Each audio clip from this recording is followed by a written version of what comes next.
Today we're making the delicious Marry Me sauce. It's a sun-dried tomato cream-based sauce. It goes with any sort of protein. Today we're using prawns, and this is an absolutely delicious recipe coming together nice and quick. This is everything we're going to need for today's recipe, plus salt and pepper, and a little bit of fresh basil for garnish. Now, starting things off, we're going to need one small brown or yellow onion. Just make thin slices across, stopping at that root. I'm going to be dicing this into small pieces. I'm going to do the horizontal slice if you like to do it, and then go through and dice this into small to medium-sized pieces. When you get to the end, just make sure you trim off any excess flesh from around that root so you have no waste. Grate 2 cloves of garlic on a microplane to create a paste. If you prefer, you can mince it into those larger pieces. Choice is all yours. Just scrape it out of there and then set this aside.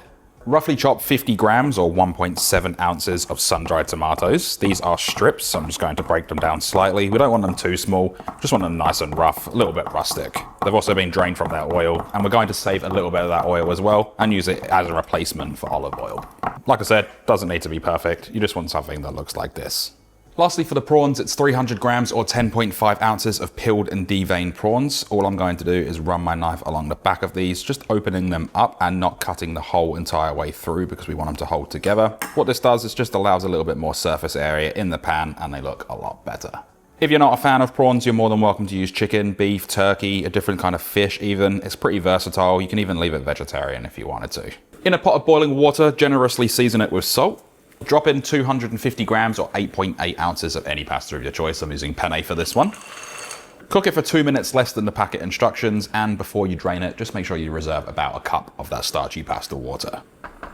In the meantime, we'll get another pan onto a medium-high heat. I'm going to add in 1 tablespoon of the oil that the sun-dried tomatoes comes in. If you don't want to use this, you can just use regular olive oil, but it adds extra flavor. When the pan's lightly smoking, we can add in all of our prawns. Season with a little bit of salt and about 5 cracks of black pepper.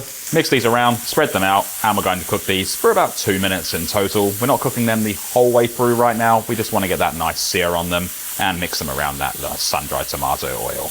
After a couple of minutes, you've got a bit of color forming on the prawns. They've curled up nicely, exactly what we want. We'll remove these and place them into a bowl. Get the pan back over a medium-high heat. Add in 1.5 teaspoons of unsalted butter and allow it to melt. While it's melting, we can add in all of our onion, as well as a pinch of salt. Mix it around, let it pick up some of that sun-dried tomato oil and the prawn flavor, and cook this for about 2 to 3 minutes, mixing it around regularly, just so we can pick up a bit of that flavor from the pan and put a nice amount of color on the onion.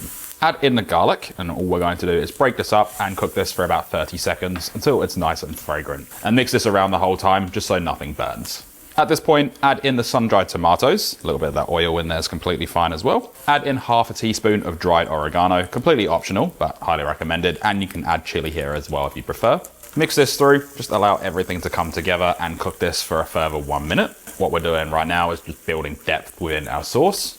Add in half a cup or 125 milliliters of chicken stock. Just mix that around. Let that come up to a boil, and we're going to reduce this down for about 2 minutes until it's thickened slightly and lifted any of the flavors from the bottom of the pan. So this has been reducing for about 2 minutes. As you can see, it's thickened up nicely. We're going to add in half a cup or 125 milliliters of thickened cream. Then there's no specific weight on the Parmesan cheese, but grate in as much as you like. Obviously don't go overboard, but you can't really ever have too much cheese. But if you do want a weight or measurement, don't add any more than 1/4 of a cup here. We can always add more when we go to garnish up.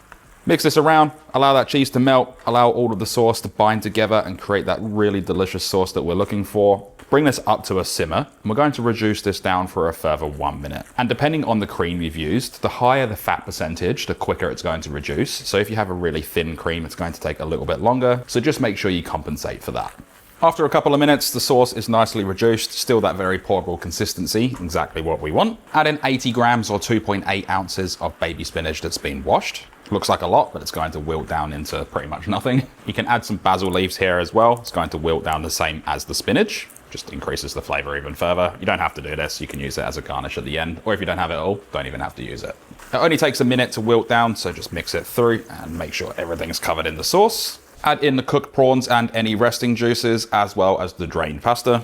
Turn the pan down to low and mix everything together, allowing everything to be coated in the sauce. And you can use the reserved pasta water here if you think it needs it. Double check it for seasoning. Add a little bit more Parmesan cheese here if you prefer to, or wait until you've served it. But once you're happy with it, you can remove it from the stovetop. Get this into your favorite serving vessel. It's going to serve 3 normal sized portions or 2 quite big ones. Let's get some more Parmesan cheese going over the top. Again, the amounts are up to you. Hit it with a little bit of cracked black pepper. And the final touch is some fresh basil leaves, torn or chopped. Torn's probably going to be a better, more rustic look as well.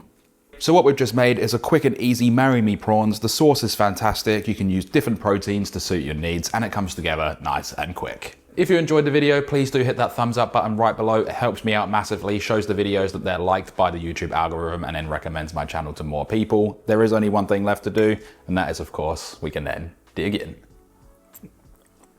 It's delicious. It's everything you expect it to be. The sauce is the right consistency and flavor. The sun-dried tomatoes don't overpower it at all when it is a really nice flavor. The basil adds freshness. The prawns are really nicely cooked. An absolutely delicious meal.